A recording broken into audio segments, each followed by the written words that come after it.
Power లేని వాళ్ళు power presentation ఎందుకు సార్? మాట్లాడితే గత పాలకులు ఎన్నిసార్లు మాట్లాడతారో ఆ మాటకు కూడా విసిగి వేసారిపోతుంది. గత 10 సంవత్సరాల నుంచి మేము ఏం చేసాం చెప్పండి. గత 10 సంవత్సరాల నుంచి మేము ఈ రాష్ట్రాన్ని ఏం అభివృద్ధి చేసాం చెప్పండి.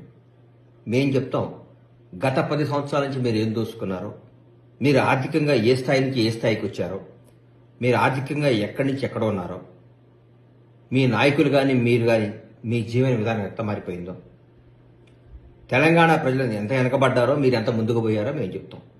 చెప్పాం కాబట్టే జనం నమ్మారు, కాబట్టే నిజాన్ని తీసుకున్నారు, కాబట్టి మాకు అధికారం చేపట్టారు. అధికారం చేపట్టి నెల రోజులు కాకుండా కూడా మీరు అప్పుడే ఎందుకు సార్ అంత ఆతృత, ఎందుకు అంత బాధ, ఎందుకు అంత భయం? కాంగ్రెస్ ప్రభుత్వం అద్భుతంగా పరిపాలిస్తుందనా? కాంగ్రెస్ ప్రభుత్వం ముఖ్యమంత్రి గారు మంత్రులందరూ ప్రజలు అందుబాటులో ఉన్నారనా? అనుక్షణం అందరికీ న్యాయం చేస్తున్నారనా? ప్రజలందరూ సుఖ సంతోషాలతో కళకళలాడుతున్నారనా? ఎందుకు మళ్ళీ లేనిపోయిన మీ ఎన్ని?